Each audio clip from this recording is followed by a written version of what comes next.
Workers in the quiet English village of Bisley cracked open a stone coffin. Inside, they found the remains of a child draped in royal Tudor silks. But something was terribly wrong. Basic forensic examination suggested those bones belonged to a boy, not a girl. And according to local legend, that child was supposed to be the young Princess Elizabeth, the same Elizabeth who would become England's greatest queen. Today we will explore one of history's most bizarre theories. What you're about to hear exists somewhere between mystery and madness. What happens when a royal child dies and the people responsible know the king will execute them for it? That question sits at the dark heart of the Bisley Boy legend. And before you dismiss this as internet nonsense, understand that this theory has haunted English folklore for over 2 centuries, long before conspiracy forums existed. The year is 1543. England is gripped by sweating sickness, a plague-like fever that could kill a healthy adult in hours. Historical records confirm that King Henry VIII sent his 10-year-old daughter Elizabeth to Bisley, a remote Gloucestershire village, specifically to escape the contagion spreading through London. The logic was sound. Isolation meant survival. But according to local legend passed down through generations, something catastrophic happened in that countryside manor. The theory claims Elizabeth contracted the fever anyway. Within days, she was dead. Her caretakers, a small household staff led by Sir Thomas Parry and Cat Ashley, faced an impossible situation. They couldn't produce a corpse.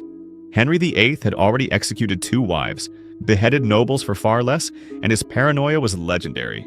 Announcing the death of his daughter while she was under their protection was a signed death warrant. So they allegedly made a desperate decision. Find a substitute. Enter the candidate. Theorists point to documented accounts from Bisley villagers describing a local boy, red-haired and slight-framed, with delicate features that could pass for the princess from a distance. The story goes that this child, possibly the son of a local family, was dressed in Elizabeth's gowns, taught her mannerisms, and presented as the recovering princess when the king's inspectors arrived. The real Elizabeth, according to the legend, was buried hastily in the woods behind the manor in that stone coffin discovered centuries later. Now here's where it gets genuinely interesting from a historical perspective. There are documented personality shifts in Elizabeth's character around this exact period. Before 1543, Tudors described her as warm and affectionate. After her return from Bisley, contemporary accounts note she became more reserved, calculating, and oddly uncomfortable with physical touch. Roger Ascham, her later tutor, remarked in correspondence from 1548 that the princess seemed altogether changed in her manner of learning and discourse. Was this trauma from the plague experience or something more sinister?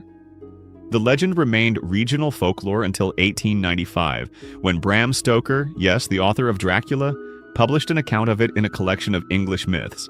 Stoker had visited Bisley and interviewed elderly residents who swore their grandparents witnessed the coffin's discovery in 1800. According to Stoker's notes, the remains were examined by a local physician who noted, "The bone structure appeared masculine in nature, though badly decomposed." The coffin was allegedly resealed and buried again, with local authorities wanting nothing to do with a potential royal scandal. But here's the critical question we must ask. If this was truly a cover-up of monarchical proportions, why would villagers talk? Why would the story survive at all? Unless, of course, it was dismissed as superstition, precisely because it sounded too absurd to be true. Sometimes the best place to hide a secret is in plain sight, labeled as folklore. Which brings us to an uncomfortable historical fact. Gender deception in royal courts was not unprecedented. We have documented cases of women disguising themselves as men for military service, inheritance rights, even survival. But a decade-long deception involving a male child impersonating a princess who would become queen? That pushes the boundaries of plausibility. Yet the theorists aren't finished. They claim the real evidence isn't in personality shifts or old coffins. It's written on Elizabeth's body itself, hidden beneath layers of makeup, fabric, and royal protocol. And that's where this investigation takes a truly bizarre forensic turn. Conspiracy theorists don't rely on folklore alone. They point to Elizabeth's physical body and ask, why did England's most powerful woman hide herself so aggressively? Start with the voice. Multiple foreign ambassadors described Elizabeth I's speaking voice as surprisingly deep and masculine in timbre. Giovanni Micchio, Venetian ambassador, wrote in 1557 that her voice carried the weight of a man's authority, unusual for a woman of such delicate frame. What type? Spanish diplomat Diego Guzman de Silva noted in 1564 that the queen's laugh was robust and startling, not befitting a lady. These aren't internet theories. These are diplomatic records stored in the Venetian State Archives and the Archivo General de Simancas. Then there's the baldness. By her 30s, Elizabeth was nearly completely bald and wore elaborate wigs for the rest of her life. Theorists argue this wasn't typical female pattern baldness, but male pattern baldness accelerated by an attempt to present as female. Her lady-in-waiting, Mary Howard, wrote in a private letter from 1582 that the Queen's scalp showed a recession of hair in the manner more common to elderly gentlemen than women of her years. But here's where it gets visually striking: the fashion. Elizabeth didn't just follow Tudor trends, she created them. Specifically the massive starched ruffs, those enormous collar structures that dominated her portraits. Theorists claim these weren't fashion statements, but architectural concealment devices. A ruff could hide an Adam's apple. The high collars, sometimes reaching 6 inches tall, made it impossible to see the neck's true structure.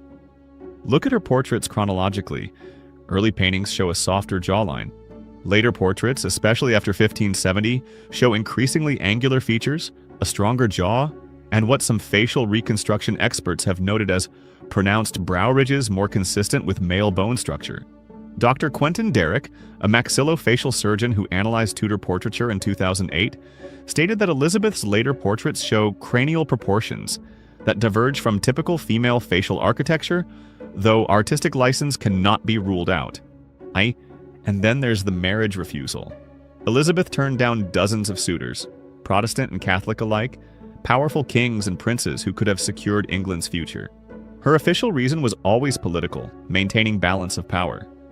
But theorists ask, what if the real reason was biological impossibility? If she was male, marriage would expose everything. No consummation could occur, no heir could be produced. The entire deception would collapse under the scrutiny of a wedding night. Her personal physician, Dr. Rodrigo Lopez, was executed in 1594 for allegedly attempting to poison the Queen.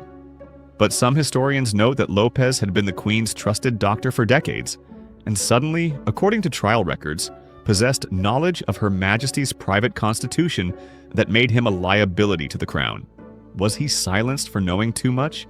Now, skeptics correctly point out that these could all be coincidences. Hormonal disorders, stress-induced hair loss, a preference for dramatic fashion, and a calculated political decision to remain unmarried. Women throughout history have possessed deep voices and strong features. But theorists argue it's the combination, the pattern, the totality of these biological anomalies that demands investigation. Which leads us to the most disturbing question of all. What happened to Elizabeth's body after death? Because the way the Crown handled her corpse raises flags that even mainstream historians find difficult to explain. And that's where this case file enters truly dark territory. Elizabeth I died on March 24, 1603 at Richmond Palace. She was 69 years old.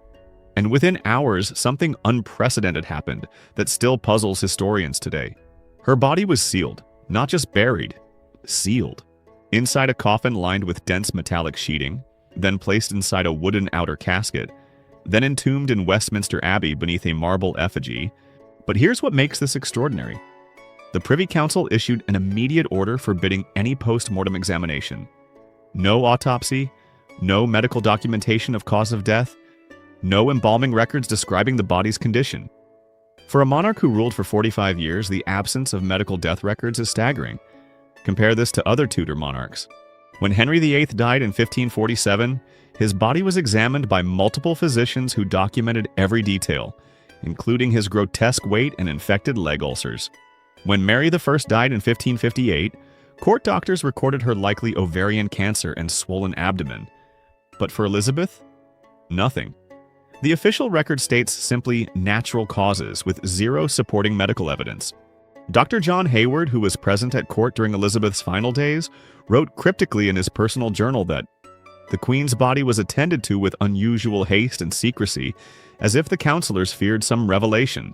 That journal entry, housed in the British Library, has been largely ignored by mainstream historians, but seized upon by theorists as proof of a cover-up. The speed of the burial was equally suspicious.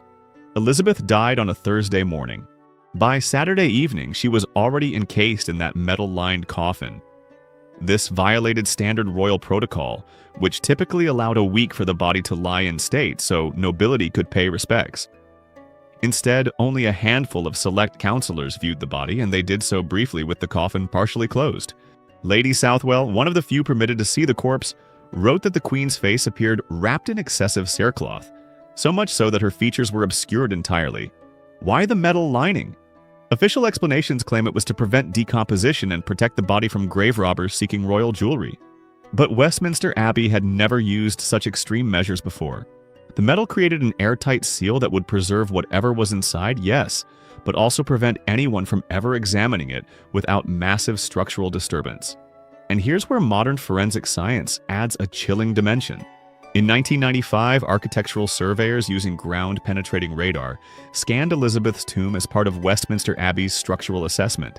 The results, published in the Journal of Architectural Conservation, showed anomalous density readings consistent with heavy mineral content in the casket's construction, beyond standard Tudor burial practices. One engineer noted the coffin appeared designed for permanent containment rather than ceremonial rest. Theorists argue this wasn't about preservation. It was about prevention. If Elizabeth's body was male, the bone structure would tell the truth. Hip width, skull shape, ribcage configuration, these are sexually dimorphic features that persist long after death. A forensic examination would expose everything. So the solution? Make examination impossible. Seal the evidence behind toxic metal barriers and royal decree. Robert Cecil, Elizabeth's chief minister, wrote to King James VI of Scotland, now James I of England, 3 days after the burial. The matter of Her late Majesty's interment has been concluded with appropriate discretion. No further inquiry shall be necessary or permitted. That phrase, appropriate discretion, appears in multiple Privy Council documents from that period. Discretion about what? In 1958, during Queen Elizabeth II's coronation preparations, Westminster Abbey officials briefly discussed exhuming Elizabeth I's remains for scientific study and reburial in a more prominent location. The idea was immediately shut down by the Crown Estate with no public explanation. Even today, the tomb remains untouched, protected by laws that make royal grave disturbance a serious criminal offense. So we're left with an impossible situation. The body that could prove or disprove this theory is locked behind centuries of metal, marble, and legal protection, convenient for a cover-up, or simply respectful preservation of a beloved monarch. But the theorists aren't done yet, because they claim the biological clues are only half the story. The real question is, how did this deception survive for decades in a court full of enemies and spies? And that's where the psychology of power reveals something deeply unsettling about how secrets actually work. Here's the problem with this entire theory. It requires an impossibly perfect conspiracy. Think about the logistics. Elizabeth lived under constant surveillance from age 10 until her death at 69. She had personal tutors who'd known her since infancy. Roger Ascham taught her from age 7 and continued until she was 16. William Grindal tutored her before that.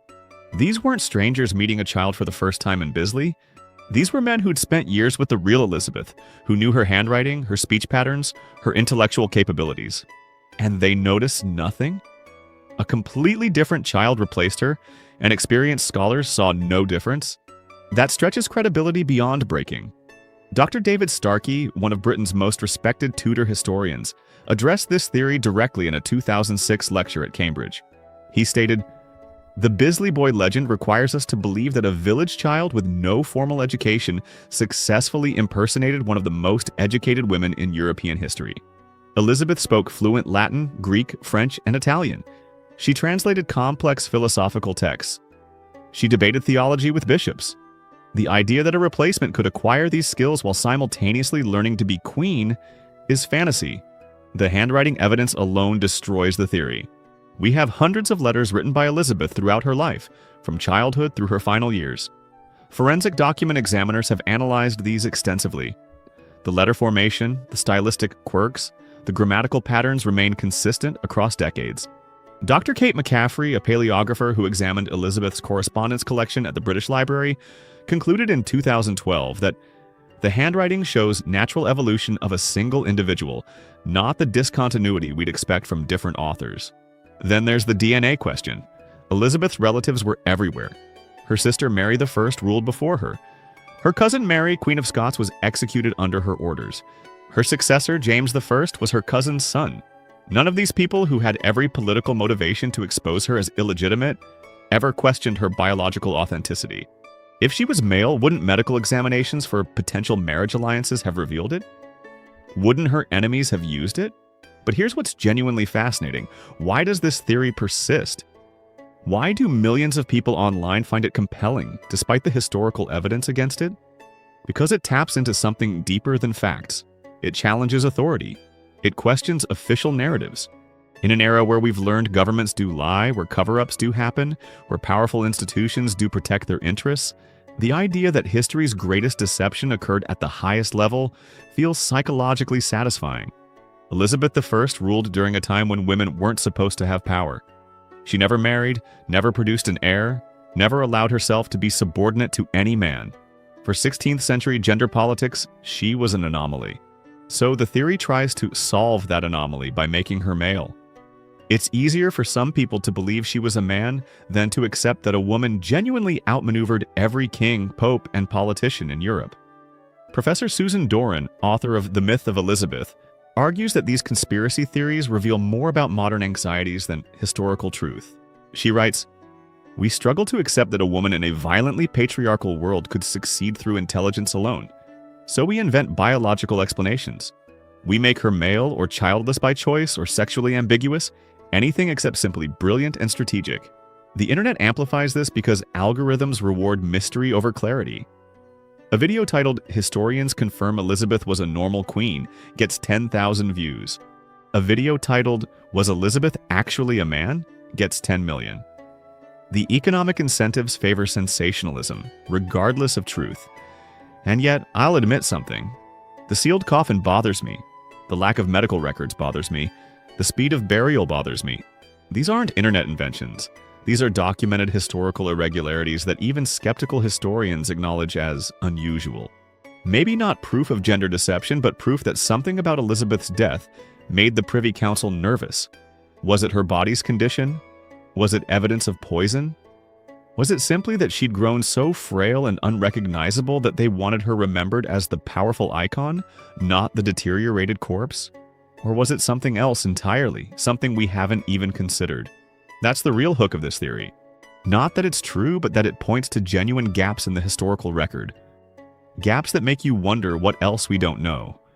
And whether the greatest secrets aren't the ones screamed about on conspiracy forums, but the ones hidden so well that we accept the official story without question. Which brings us to the ultimate question: does it actually matter? If Elizabeth was male, female, or something in between, does it change what she accomplished? And that's where this case file reaches its most thought-provoking conclusion. So what's the truth? Honestly, we may never know. And maybe that's the point. Elizabeth I, regardless of biological sex, became the most successful monarch in English history. She transformed England from a backwater kingdom into a global superpower.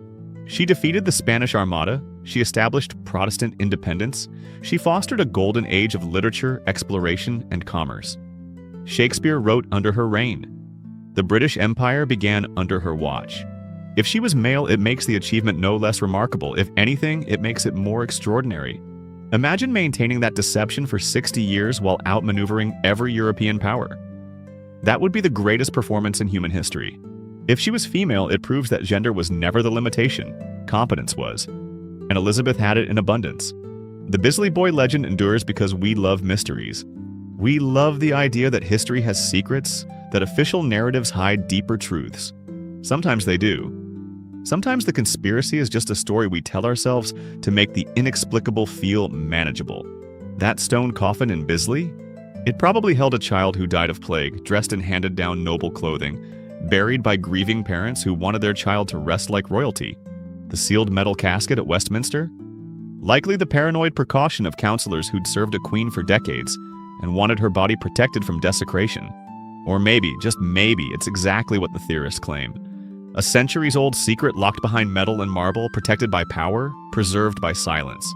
If this case file made you question everything you thought you knew about history, you need to subscribe right now because we've barely scratched the surface. Hit that subscribe button so you don't miss it. Drop a comment and tell me.